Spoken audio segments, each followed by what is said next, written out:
can help to reduce inflammation, and is also a known source.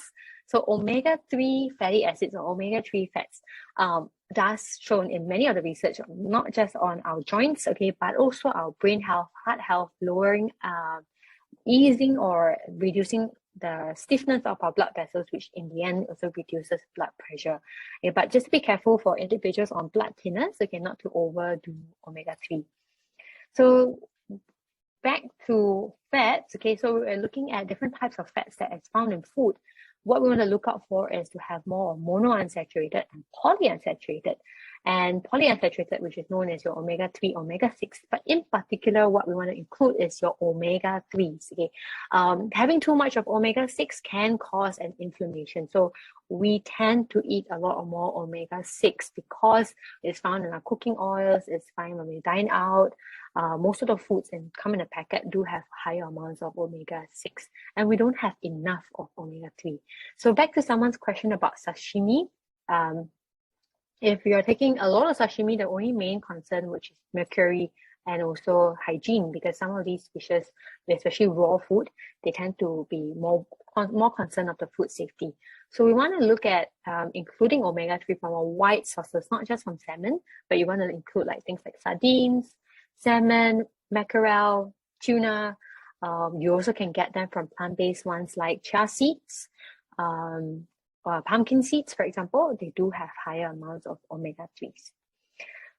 Another anti-inflammatory food is whole grains, and we actually don't take enough of them. So a lot of the research shows that just by including one serving a day can help to reduce any risk, especially cardiovascular, by 35%. So you can look at including things like rolled oats. If you tried brown rice and don't like it, that's okay. You get many options like barley, quinoa, wholemeal breads, or whole wheat spaghetti, or just plain corn, C-O-R-N, that the vegetable corn are also forms of whole grains.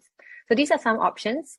I don't recommend elders who have a bad gastrointestinal digestive system to suddenly jump on board and get 35 or 30 grams more. It is good to know that elders, they tend to have a slower digestion. So including small amounts bit by bit would be much more useful. So for example, having 1/4 cup of rolled oats, it can be blended or made into a smoothie, or added into yogurt instead. Okay, these are some ways. Good question. Okay, so does oats cause insulin spikes since they're high GI? Actually, oats are not high GI. Rolled oats have lower GI. Oatmeal would have higher GI. So the difference is you want to see the grain and how it looks like. So the flakier they are, like instant oatmeal, they have higher GI. They tend to make our glucose level increase because of how light and how much fiber that has been cut off already, as compared to raw oats, where much of its fiber content is remained intact, right? Okay, so I've got a question to just test if everyone here have been paying attention. Okay, so which are the food items that I've mentioned, okay, can help to reduce chronic pain, right? So what kind of foods out there can help with chronic pain? Okay, this time around, I'm just gonna give you 5 seconds to answer the poll. See how quick you are. The moment I say that, everybody pause for a while because I see the number jumping, right? Okay, just gonna give you a couple more seconds, okay, to answer the poll. I do see another question from Shameen. I'll answer that in a bit, okay?